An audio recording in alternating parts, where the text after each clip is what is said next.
It is 7:02. I will call this meeting to order. We are establishing a quorum with all of our regular members. And standing for the pledge. Wait, just not be heard. Oh, not Kurt, sorry, I thought Kurt was an alternate. With all of our regular members except Kurt, with the addition of Tony. Yeah. Stand for the pledge. That's usual. I pledge allegiance to the flag of the United States of America, to the republic for which it stands, one nation, under God, indivisible, with liberty and justice for all. Do we have any added agenda items? No. Fabulous. I would entertain a motion of our regular meeting minutes from March 6th. I'll make a motion to accept the meeting minutes from March 6th. Second. Any discussion or corrections? Hearing none, all in favor? Aye.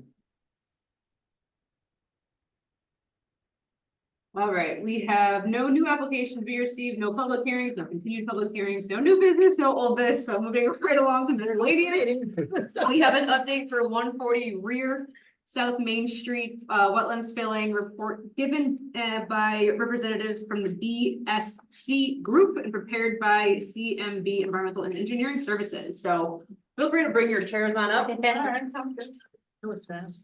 And if you could just, when you speak, state your name for the record, please. All right, Melissa Kaplan, BSC Group. I'm Gary Magnuson with CMG as in George, not me as in boy. I recognized you. Way back when landscaping. Are you That's what I'm saying. Baker. I am not. Yeah, okay. I live in Rocky Hill, New chief and I. And you, SOM. so I don't know. I've only been here for about 12 years. Oh, tell me. Yeah, we have a little. I just figured We just make the list. Sure. Yeah. Okay. So, I think you guys know, we've been speaking with Danielle, and Sherry and Chris, who are the owners of the land. We're excited, for wetland fill and, we've been investigating, when we went to the site, we wanted to try to figure out where the wetlands are located. We went out there and discovered there is a lot of fill out there. Too much to be able to figure out where that wetland line is. So our plan hopefully is to mitigate for the impacts elsewhere and not move this giant pile of material. We want to make sure that this material can stay here, so we did testing of the soils and did several test pits, and CMG did work and they could speak to that. So I'll let you speak to that at this time, and then if you have any other questions, we can get into them. Again, Gary Magnuson, CMG. So we were tasked with evaluating the environmental quality of the fill materials that were out there. We were told through BSC and others that an unknown quantity of fill was placed in this area. It was supposed to be clean virgin fill from one known site. So we, prior to going to the site, we had those assumptions. We prepared a scope of work to include 2 phases of work. So we brought a drill rig out and we drilled borings down to get to the native material, and those borings ranged from 20 to 30 feet deep on the upper portion of the fill area. Then when Island Views Farms contractors did some test pits for us on the lower plateau, which were 10 to 12, 15 feet to the fill material or to the native material. The concept was drill up high where it's too deep to dig test pits, and also have the ability to install groundwater monitoring wells should we need them in the future. The concept of doing the test pits was when we drill a hole in the ground that's 2 inches in diameter, and we only get out what comes out of that sleeve. We pull a 5 foot long, 2 inch diameter sample sleeve out of the ground, and we cut that open and we investigate it, we inspect it. But when you're going through fill materials such as here, there's some asphalt, there's some brick, there's some rock, there's some granite. So if you hit a piece of rock or granite and you're going down 5 feet, you hit it at 3, I only get a 3-foot sample. I don't get a 5-foot sample. So drilling is a great way to get a lot of data relatively quick. Test pits, you guys have probably all seen test pits for deep perk tests or wetlands investigations. You can see an awful lot because you can open the hole right up and you can see the geology, you can see everything. So we thought it best to do both to get a good understanding of where this fill material is. Again, my assumption before I went there was that it was clean fill, but BSC Group had told me that there was clearly some visible asphalt and concrete. So when I got there, there was clearly visible asphalt and concrete in the slope. The drilling went actually pretty well. We didn't have a lot of refusal. We were able to get very good recovery, and we got a lot of information. The scope of sampling that we determined would be sampling every 5 feet and sending 2 samples per boring to the laboratory to evaluate the soil quality. And those were based on visual observations. And we have an instrument in the field called a photoionization detector. And that is an instrument that will detect volatile organic vapors, gasoline, petroleum, things of that nature. So we always use that when we do field sampling because I can't just say, oh, that looks dirty or oh, that smells. The instrument can tell me if there is, or it's only a field instrument. It's not perfect, but it gives me a clue. Based on that, we then send samples to the lab. That field instrument didn't detect much of anything. So we used it, but we didn't find anything, which is good because if we did, that would be a Whole other issue. more of a concern. We didn't find it. So we sent 10 samples off to the lab. We use Phoenix Environmental Lab out of Manchester, Connecticut. By the way, side note, you'll see my company is in Massachusetts, but I live 4.3 miles from there, right now. So my commute might have been shorter than some of yours even getting here. But right around the corner. So very familiar with this area. We sent 10 samples off to the lab from the upper borings. And we went back a few weeks later, we did the test pits, we sent 10 more samples off to the lab. We tested for a pretty large suite of contaminants. So in general terms, the first group of contaminants we tested for are called volatile organic compounds. As it says, they're volatile, constituents associated with gasoline, degreasers, solvents, things of that nature. We hardly detected any of that, which was pretty much to be expected. The next thing we tested for is extractable total petroleum hydrocarbons, and that is heavy hydrocarbons, heavy petroleum. So that would be raw fuel oil, asphalt picks up in that test. And then under that test, we do another test called PAHs, polyaromatic hydrocarbons. That tests for, I don't know, 17 or 22 different PAHs. PAHs, polyaromatic hydrocarbons, are primarily associated with the combustion of hydrocarbons, fuel. Mostly associated, the ones we found were mostly associated with asphalt. We can fingerprint that and look at it. If it was a fuel oil spill, it'll have certain components. If it's asphalt, it'll have other components. Almost all of these came up as asphalt. It's not an exact science, but you can look at it and say, oh, that's asphalt. Oh, that's fuel oil. The next thing we tested for, PCBs, polychlorinated biphenyls. You've probably heard of those, primarily associated with electrical transformers. They're the dielectric fluid used in electrical transformers. We found none of that, non-detect, nothing, which is really good. I didn't expect to find that, but we have to look for it. And then the last group of things we tested for are metals, and we tested for 2 different things under the metals category. We tested for metals priority pollutants. There's normal metals, lead, cadmium, chromium, mercury, a bunch of things like that. Many of those are all of those are naturally occurring at some level in the environment. And then if there's a release, you find them at much higher concentrations. Connecticut's regulations require us to look at the total concentration of metals. And then they require us to look at the leachability of metals. So if you have elevated metals in the soil, as the water runs through that soil and that metal, is it going to leach into the groundwater? Mhm. And that's called, in Connecticut, one of the few states that uses this analysis called SPLP, synthetic leaching procedure. So we did that test. And the point of that is then we can compare that data to concentration to DEP standards say, is that contamination gonna migrate away? Is it gonna move? And the good news is, we didn't find much of that.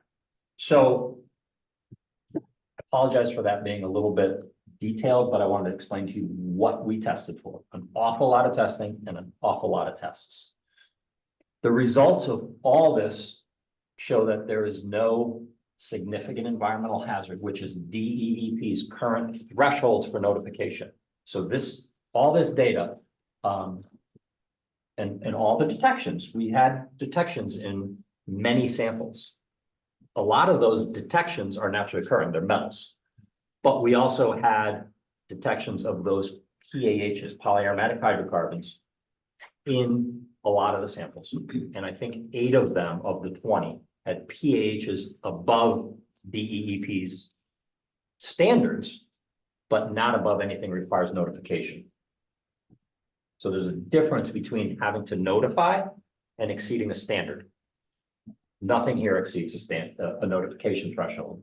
They do exceed some standards. In simple terms, this soil is not that bad. In simple terms, it's fill that has granite. So there's granite countertop pieces in there we saw. There's not very much brick at all. There's some. Brick makes me a little nervous because brick is building material, lead paint, all those things. We did not find a lot of that. There's a fair amount of concrete and concrete in big pieces as well. We're not talking just a broken up concrete floor from the building. There's footings and there's big pieces of concrete. But concrete's pretty innocuous. There's nothing on it. So asphalt, concrete, and like I said, somebody had something to do with granite countertops because it's not granite like it is truly granite countertop because one side's smooth and they're all broken and it's a whole bunch of broken parts and little pieces. So somebody who was making granite countertops was putting something somewhere and that got put here. Percentage wise, 10 to 15% of that material is not soil. Maybe 20% in places. So percentage wise, it's not a huge amount. Contaminant source wise, the asphalt is one that could leach and could cause some problems. Doesn't appear that it is. The concrete's not going to cause a problem. The granite's going to cause a problem. We did find a little bit of wood debris in there, not building debris, like tree parts and things of that nature, not a lot of it. But we did note that a little bit. I think we noted a little bit of some metal in a couple of the test pits, and we have logs in here that indicate that. So where we are with this is we did provide conclusions and recommendations, and we do recommend testing the groundwater. And the reason we recommend testing the groundwater is Connecticut DEP has essentially 2 thresholds or 2 levels we have to look at. One is called direct exposure. And the analogy we use for direct exposure is children coming in contact with the soil and eating it. We were all kids, we all played in the dirt, we all put our fingers in our mouth. The standards look at, is that a risk? If you have this type of contamination at these levels and children eat it for a long period of time, is there a risk? So that's direct exposure. And some of these exceed direct exposure. Okay. The other one is what's called pollutant mobility criteria. And that says, if this contaminant is in the soil at this level above this pollutant mobility criteria and it rains, is there a possibility that it can leach into the groundwater? And some of them exceed that. Because we exceed the pollutant mobility criteria, we recommend testing the groundwater to test that out. Just because it exceeds it in the soil doesn't mean it's going to be there in the groundwater. But if you test the groundwater, you can test that hypothesis. So that's what we are recommending as far as next steps here. VSC is, I support their recommendation. It doesn't seem viable to remove this stuff. The carbon footprint we're going to take to dig this up and put it in trucks and put it somewhere else probably doesn't make a lot of sense, but that's not for me to decide. I'm here to give you the environmental information on what the current impacts are. The regulations would allow this material to be left in place. It would probably require what's called an ELUR, environmental land use restriction. And what that does is it allows us to take that direct exposure criteria, again, that one that children come in contact with soil, and it takes the children out of the picture and makes it an industrial commercial one, and assumes that only adults are coming in contact with it at much less of an interval. The children's scenario is 30 years, I don't know the exact off the top of my head, but it's full exposure for your whole life. Whereas the industrial commercial one is you work there 40 hours a week and you could come in contact with it. And you obviously don't ingest as much because you're an adult, not child. So I'll take questions. Open it up to the board for any questions. And then I can talk a little bit more about the plan, after. Okay. If there's no questions, No, what I I'll give you on. Pretty thorough. It's a lot of work. It's just a lot of work. Which is a lot. So it's hard for me to understand what Melissa is she looking to go into the wetlands issues? Yeah, if you guys don't have any more questions on the soils, I wanted to discuss if you're okay, if we do the groundwater test I did have a testing. quick question, and I'm just trying to find the page when I was reading, I didn't mark it, so I'm just, Okay, no problem. it was. If you recall what it is, I might be able to direct you to it. One, so basically, in the certification report, from the lab, I just wanted to understand a couple of things a little bit better. Why can't I find it? I just found it a minute ago, and then I wandered off to the map. No, I can't find it. I can answer that question anytime, so if you. Yeah, so I'll look for it, and Yeah. we can move on. All right, go ahead. So our next steps would then to do the groundwater test, and if we do that and it's fine, then our next steps, and I did want to let you know that we have already installed some monitoring wells out there. So we're monitoring the water levels out there, so that part of the plan is to build wetlands on site to mitigate for this. That are gonna be bigger than what we think that this wetland is. And on this map, we have kind of estimated what we think the size of the wetland was on site. Obviously, we can't confirm for sure. There is also some evidence in this area. This is the little road that comes in. This is the pond. Sorry, I didn't bring like an aerial map. I apologize. And so there is a little bit of like, it looks like it could be potential historic bills from the past, either from when they dredged the pond or right here, or when they built this, because this is like an airstrip. You know, this is like an old airstrip. Yeah, it is an airstrip, right? It still is, right? So. Excuse me. Yeah. Would it be possible to switch cameras so I can? Yeah. Can you get down onto the table or not? Alright, let's do it. So we can switch to that camera, that might. Yeah. You can keep going and I'll, if it's I- possible. Hunted it and as a kid and an adult for years and years. It really ruined a beautiful area. That and the other areas that have been through. Yeah. I can also get an email to you too. I know that's not helpful for right now. Where is the camera? I can hold it up. It's behind you, it's all the way over there. Wait, There's one there. and there's one Helen, did you just mute her? She muted her. I'm mute. Oh. Yeah. Should I walk back there and hold it up to you? Hold on. No. It's all right. If it's, I don't mean to be disruptive. You can continue and I'll follow along. But I do have a question about how much, how large of an area. I just have to zoom down because it's just white paper to me. Yep. The area, is it an acre? Is it 2 acres? The area we've estimated is about, I have a calculation on here, I think it was like 27,000 square feet.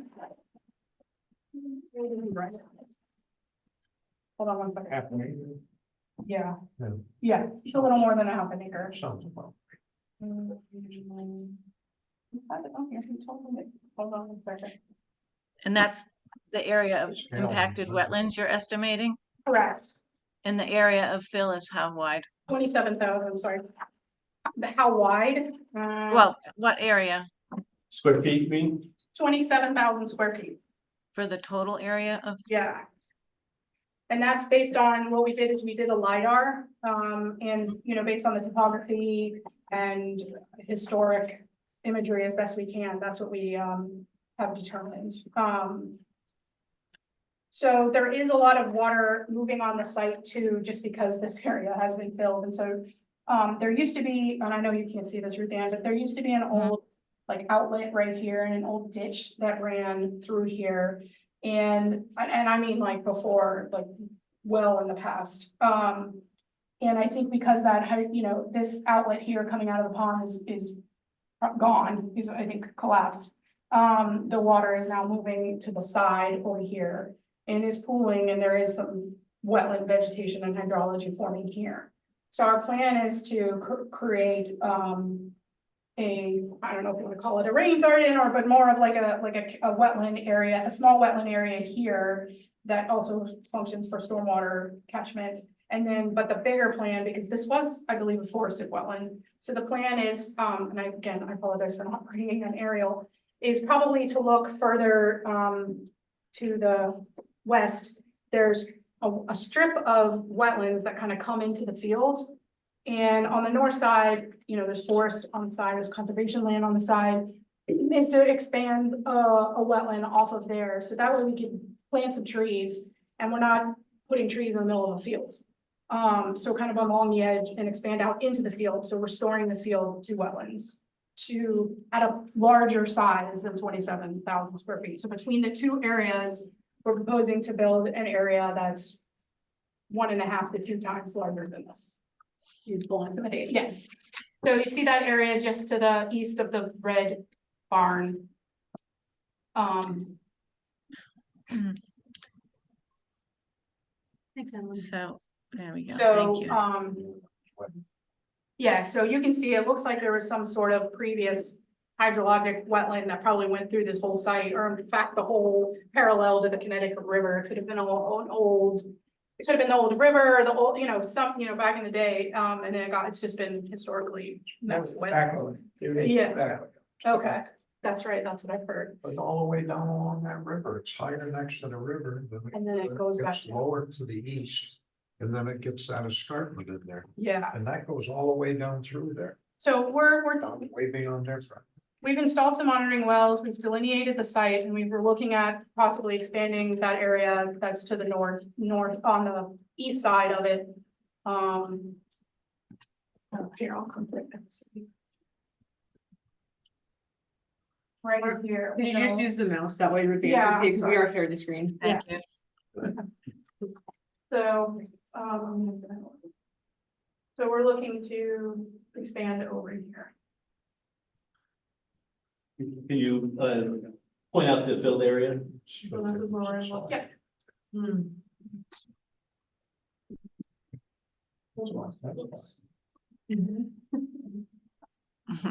Whoops. All right, so, oops. There we go. All right, so this is the filled area, you can see the fill. So we're proposing to put a wetland in here, and then a wetland in here. So now I'm gonna. So probably put something in here, because there's already some wetland we delineated here, so we'll probably expand on that, and then, you know, over in here where we can plant some trees and have diverse habitat over here. So we'll have, you know, herbaceous shrubs and trees in that area. And we've already got monitoring wells that we've installed since last year, so we're monitoring those on a monthly basis to make sure we can try to design it. So yeah, but so we can try to design it to the correct elevations to make sure we're gonna have a successful well. So. Yeah, okay. At the bottom of that hill, used to be springs all along there.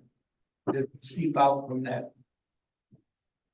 There, that's why they had There's there's like a ditch along the bottom. Yeah, and they brought it around and ran it down. We did check out that area and it's not. It's not functioning in any way with hydrology, even after rain, right now, Yeah, I don't know, you know, I did have them kind of try to look at that one and walk along here. So is this part of the parking lot on top of the fill area? Like this area right here?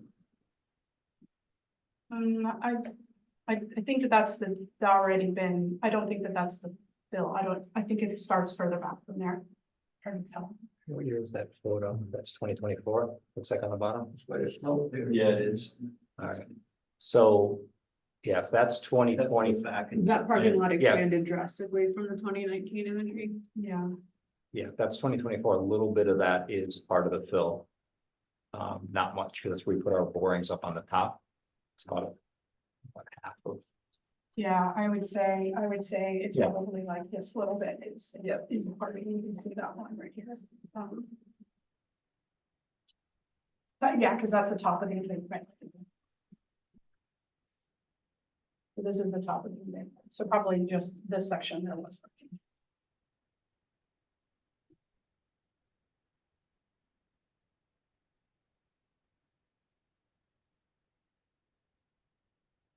Any other comments or questions from the board? So you think it would be more of an environmental impact to take it out of there than to leave it there?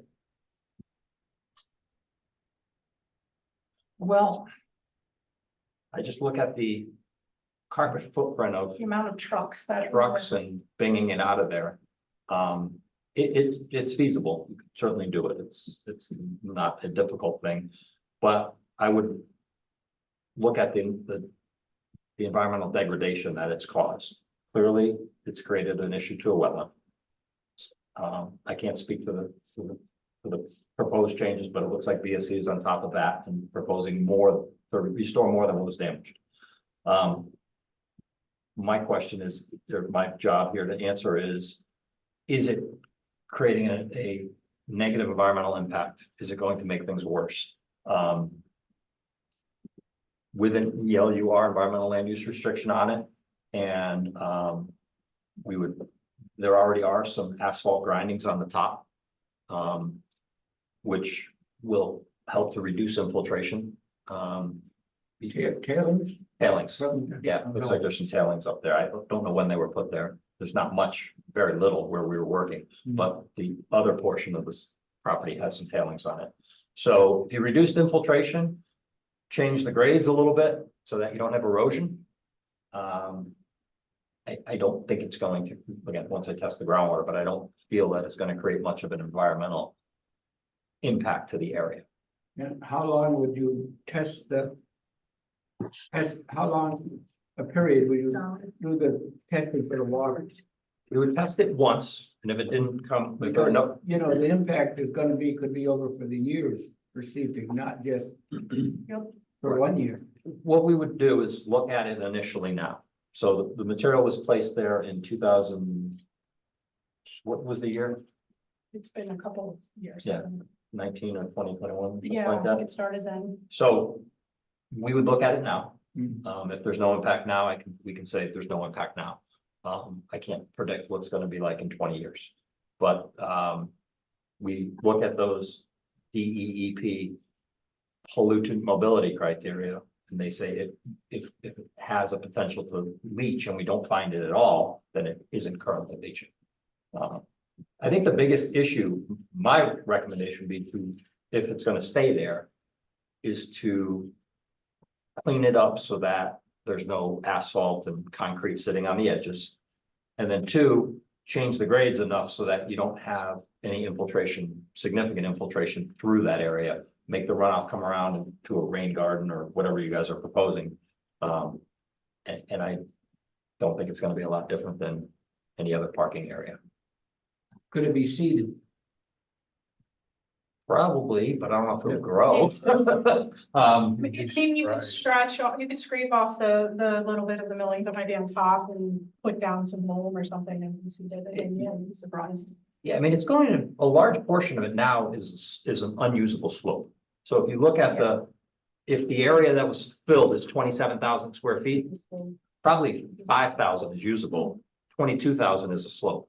So that slope needs to get reconfigured, maybe put a little So topsoil Dusty on, Road. doesn't erode, and maybe a little bit of topsoil or whatever, or seed it, but yeah, you could get something to grow on that. I mean, I do a lot of work for Eversource and they're able to greenscape gravel work pads, so if they can do that. We can probably do that. Now, does the Army Corps of Engineer have anything to do with this because it's in the floodplain? It's gonna go there. The floodplain doesn't have anything to do with Army Corps. Army Corps has to do with the wetlands. Because when that was, the Connecticut River had this was back in the 50s.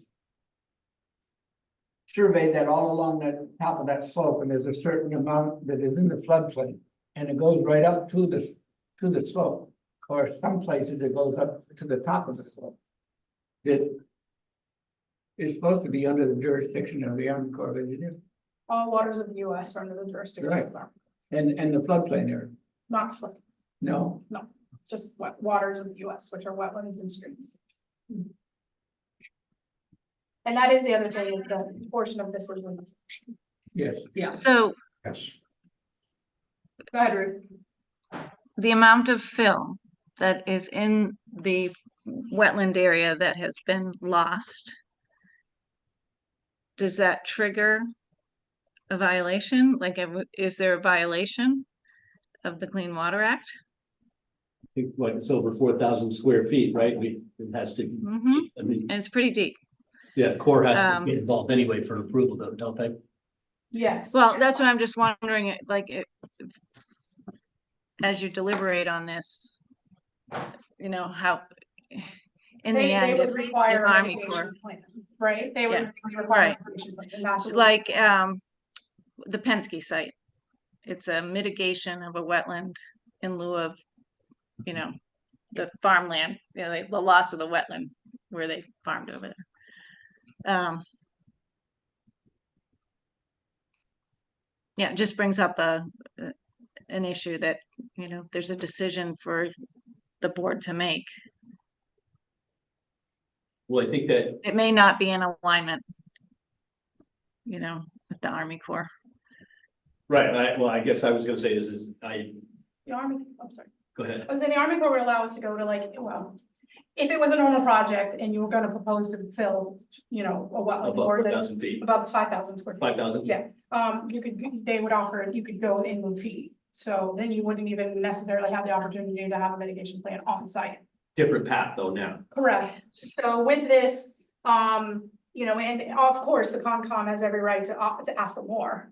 They could still, you guys could still, I'm sorry, in the wetlands, I'm on Concom for my town, could offer, still, I want more, I want in my town, so we're proposing in town, on same site, in the same watershed, to build, more than what's proposed for impact. So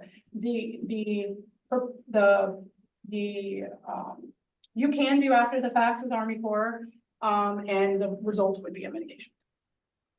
Right, yeah, I mean, for myself, I'd want Army Corps' input on this.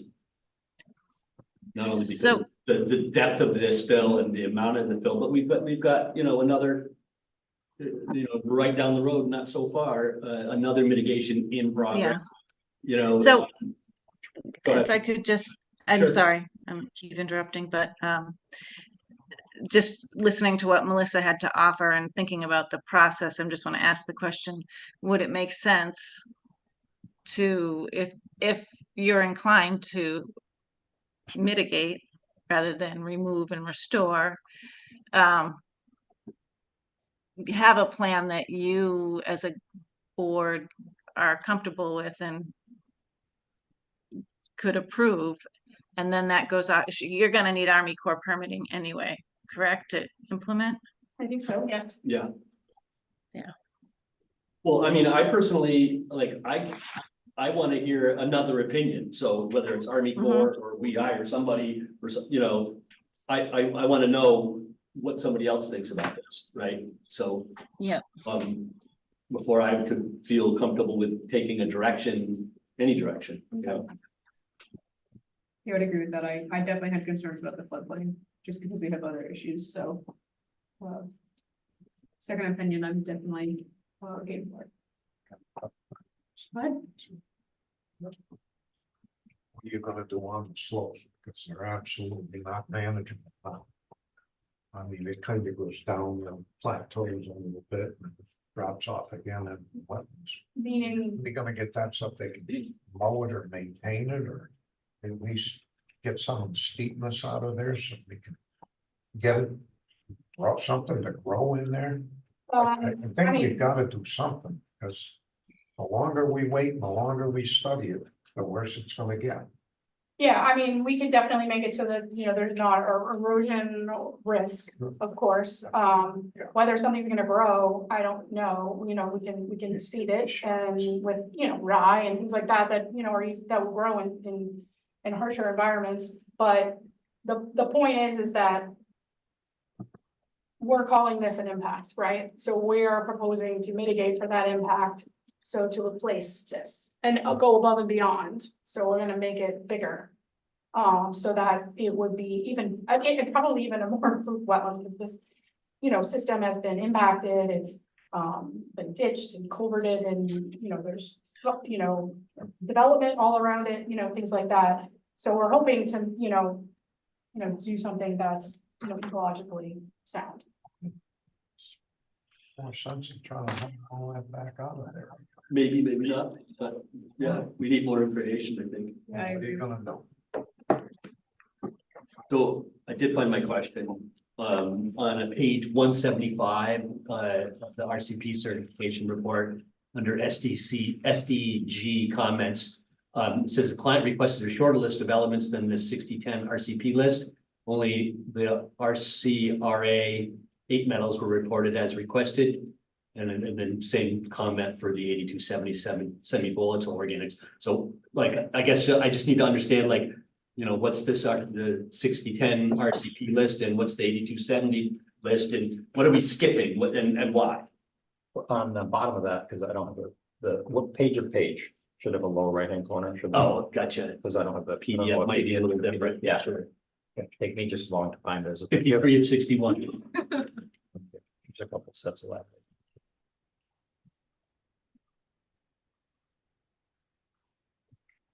All right.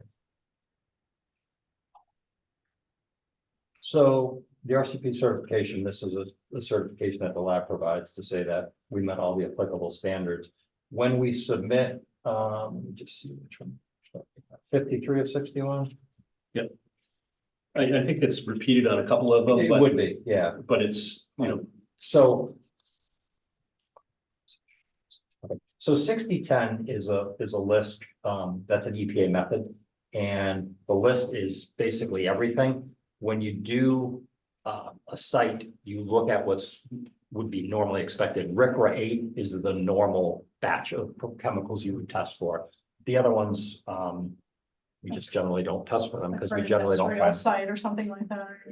Pretty much RCRA 8 is the norm. Resource Recovery and Conservation Act, that's the EPA basis for RCRA 8. And then on the PAHs, there is a dramatically expanded list that basically you don't look for. You just look for the normal PAH list.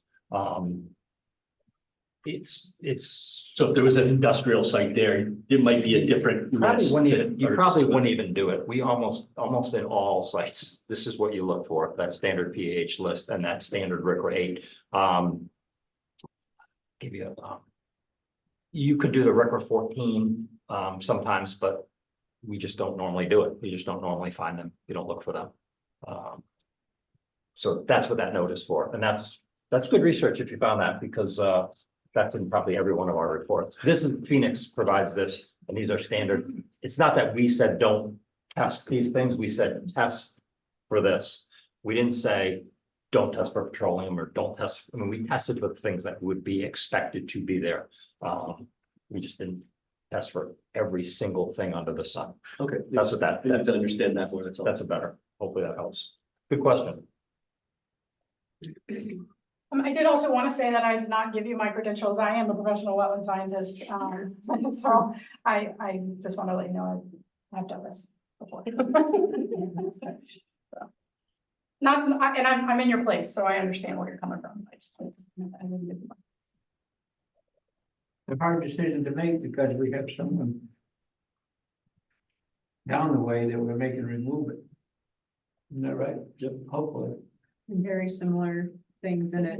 Very similar things in it and everything and, Yeah, but even even that other case, that's not gonna end up being 100%. no. No, not. Gosh, if you Unfortunately, did it's that, never, It's never gonna go back to the way it was. I mean, that side, that slope was all like scrub, briars, shrub stuff, you know, just wild stuff. That's all it was years ago. Yeah, That held it firm, maybe small trees and things like that. yeah. Yeah, so that's why I feel it's just why we can make, we've got a great team. Climate resiliency scientists, landscape architects, ecologists. Who, specialize in restoration, so we figured we can make some good wetlands on the site. It would be better than. So, I mean, and this is obviously, we've got 2 pages here, it's obviously not your full, blown out plan and. Oh, no, we don't have a plan. Yeah, we're looking for groundwater testing, and all that, but so like, how do you, how would you go about saying, all right, well, we're gonna create this wetland that's going to be a functional wetland? What are the criteria for that? Like, are you also taking into account, what's next door, what's down the road, what's needed here in this wetlands complex? And you can see from the map that we were showing, it's kind of cut off from like what was obviously a continuously intermittent, at least if not continuous stream, is now not specifically from this project, but over time has busted this up a bit. Like, what do you think can be done there? So, our goal is to, make something that's got the diverse habitats to bring diversity to the area, right? And we also want to kind of bring back what was here. This was probably forested. You can see on the historic aerials, there's trees here. It's shrubby, there's probably some, there was a ditch running through it. So what we did already, we delineated the edges of the wetland on site, the edge of this pond. We thought maybe we could put something next to the pond, but we didn't, I think that would be too difficult. So we delineated this, we delineated that wetland edge that's on that side. We didn't go to the south side. We only concentrated on the north side. We took a, description of the species that's there so we can understand and maybe plant, we want to plant things that are already on site. So we'll go to our nursery, we'll say, all right, there's blueberry, there's alder, there's, these, things, and we'll propose a plan. We did a survey of topography, so we know the existing topography elevations out there, so we know exactly the current elevations, and we'll make a proposed elevation plan. We done test pits, different test pits than those test pits, with my soil scientist, and he looked at the soils. We went all the way down to where we found the modeling, where we found the water table, so that we know where that is. And then we set up these monitoring wells, so we're monitoring the water levels throughout the year. We'll have a good 6 to 8 months, maybe, if we can, if you guys are anxious to get this done, and we can start designing it soon. Pending a review and approval, obviously. So then we'll, based on the water levels, the soils, the elevations, what's existing, what's adjacent, the design, then we'll move forward with the design and with the plan to do, trees on the outside, and then make a diverse shrubs, herbaceous, and probably some more deeper, open water areas to ensure that we have hydrology, and then we'll meld it with the adjacent area as best we can, so that it'll just become a bigger wetland. There are some invasive species noted adjacent. They'll probably come in. It's everything, it's everywhere. There's nothing we'll be able to do to prevent that. There's a seed source. Birds do it. Yeah, exactly. So to make a viable pond there, would you be removing the same amount of, or somewhere near the amount of soil that's been put in? You would be removing some soils, yes, but it wouldn't be as deep. So it would be aerial wise, but it wouldn't be as deep. Right. Yeah. Yeah, and then we're gonna separate it into 2 areas too, so I mean, but it's ended up gonna be a similar square footage, but it wouldn't be as You know, deep. So yeah, it would be, I guess it would be eventually. it would One be of the arguments for keeping it there as well, it's, it's gonna be a lot of disturbance and whatnot.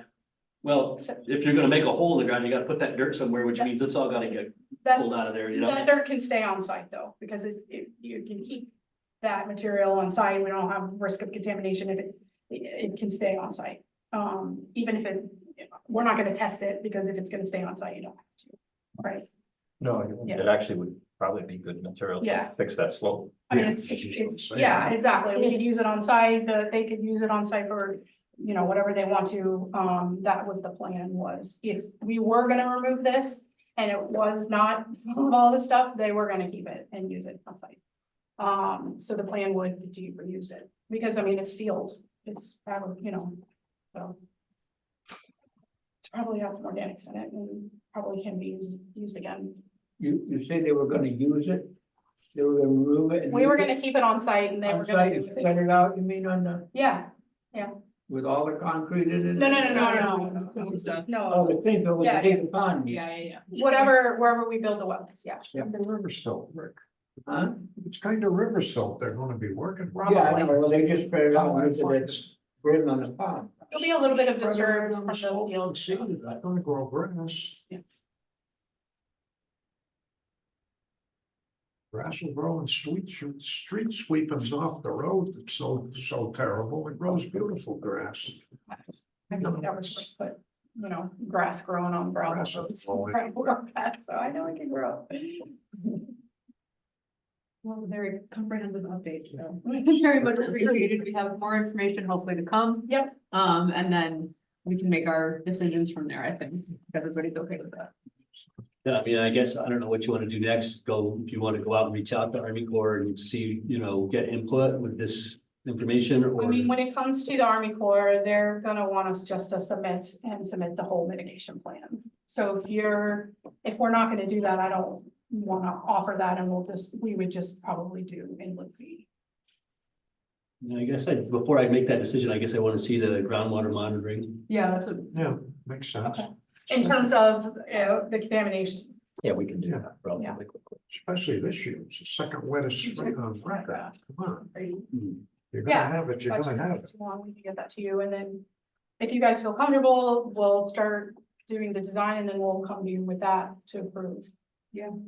And then obviously, and with that, we would bring the whole application. Okay, yeah. I think you're on the right track. Years ago, there was neighboring property had issues with filling different places, Southern Auto filled some and different ones, so it's a touchy situation down there. If somebody wants to really make waves, neighbors, because you got next to that was my great grandfather's farm. And that goes way back, and then Wasco's farm when I was young. And they dug irrigation ponds. There's 2 irrigation ponds just north of that. Yeah. And then there's below that, there's a swamp that runs down through. Yeah. Well, I know that Sherry and Chris are, really dedicated to fix this, and they, Yeah. they want to do it ecologically sound way. And VSC is, we're a good company, Yeah. we're not gonna, we're not cutting corners here, and Well, I was just wanting to fill you in on a little bit what north of there. yeah, no, I understand. And I just don't I know. don't know which way the water flows from there, but it used to run across at the Yeah. foot of that slope. And, Ran south then, right? uh, And they used to. run yeah, south. Yeah, I mean, right now, Right along the, it's going this way. right along the toe of that slope all the way into South Windsor. You can see remnants of it all the way down. Yeah, I mean, there's strips of all that- wetlands going that's both where directions. farm- Wetlands all over here. so Ellen, to your point for the Army Corps, should the town reach out just to get that second opinion or wait till we get the results on the water test? I'm not exactly sure what the process is with Dan, do you know? I'm sorry, you lost me for half a minute. You have to catch me up. We're just curious about what our responsibilities are at this stage in the game with, you know, talking to other organizations. The one that's down the street, are they dealing with the Army Corps that you said? Oh, they have EPA. Yeah, Yeah. well, so the Army Corps deferred to EPA. Okay. So EPA is the lead, and they've put the baton in the Inland Wetlands and Watercourses Agency's hand, and if it stalls out, they'll be stepping back in. But we're having them review all those plans along the way. So it gives We us a brought little them comfort that in. we're not screwing up, Yeah. right? Like, we're Yeah, making sure that we're running hand in hand with what they. This is going to the Army Corps to be looked at too, correct? When you have a final plan. They don't want to look at So- the preliminary plans either. We brought the state and Army Corps in at the other site because we needed to, to get the ball rolling. So the situation is a little bit different here, where the property owner has come in with a plan. Yeah, we also need to look at it. I don't necessarily want to do a jurisdictional determination. But I don't know if this wetland is now, would have been or is isolated. I know we had mentioned there was like something that went off site, but it's hard to know if that was even functioning. I mean, I don't think the Army Corps would call it that, but the way it is right now, there's no outlet being shown. So, and there's nothing. Yeah, there's the pond here and it's probably close enough. So the new definition of waters of the US is there has to be some sort of connection that is relatively permanent. As of right now, there's nothing permanent. So technically, this would be considered isolated, not in Army Corps' jurisdiction. To be able to do that, they would have to file a jurisdictional determination. Army Corps is not doing those very easily right now, but there is a chance that this is not Army Corps jurisdiction. Yeah, so I mean, my concern mainly is like within, pointed out, to get compliance, which is all we really want. Mhm. We had to bring in the bigger dogs, right? Yeah. And they have a bigger stick. Yep. Right? Yep. So, I mean, if, I don't wanna have to go that route. But There we shouldn't do be and any will reason. if we need to, right? But There shouldn't be any reason because we are complying with the regulations by providing you mitigation that's above and beyond what's required, which would be a 1-to-1. So there shouldn't be any reason why you would need to go anywhere else other than your own approval. yeah. And I'm not telling you not to, but there Oh, yeah, shouldn't be. no, I get you. At some point in time, I'm gonna want them to weigh in on the plan. Okay. Okay. But I mean, for now, I think we're good, because I think we're headed in the right direction, everybody's on the same page, so. Yeah. Ruth? We did do a couple of Yep. in town here, where we had somebody build a wetland. Because they destroyed a wetland. Yeah. We're gonna destroy a wetland. And did you have input from others on that or? I don't remember. This was in the 80s. Oh, okay. But not then. Well, whatever you guys feel, we'll go to, I will talk to, and I will review this for, Army Corps jurisdiction. It'd probably be better just to go to them and just submit them a PCN and be done with it. Cause it's less than, an acre, so it doesn't exceed, it still falls under the general permit, so. There's 2 acres of wetlands underneath the Walmart store down there, Yeah. right in the middle of the building. That was another mitigation. And that was, Why and you're that all was like a going lot. right through all the approvals and everything. Well, thank you. Thank you guys. Thank you very much. So we'll give you an update of the next, the groundwater monitoring and we'll just touch base on that and then. we want to move forward. I don't want to move forward with doing, you know, spending all the money on a wetland design. If you guys don't want us to, so, Yeah. We're good. all right. Thank you.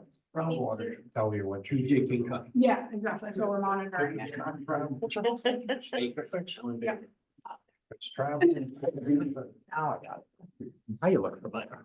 I thought it was Lori's Family Landscaping. But now you look familiar. What, you know Lori? Oh, you work for Laurie?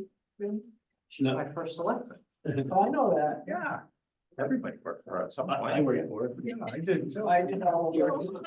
I did all the work in the town hall, all the floors, all the. You do anything up to her house? That was before Laurie was there. Yeah. Well, she didn't used to be the first selectman. Oh, I know. All right, Don't forget, I went to school with her uncle too. thank you, guys. Have a good night. Nothing for agent review or decisions, reports? Nope. Okay, we don't have any conference seminars or trainings. I don't know of anything for correspondence. Moving on to general board discussion. That's a good one. Okay. Moving along to public participation. Hello, public. All right, nothing for executive session, right? Entertain a motion to adjourn. So Second, all in favor? Aye. I heard Kathy first. you didn't have to budget.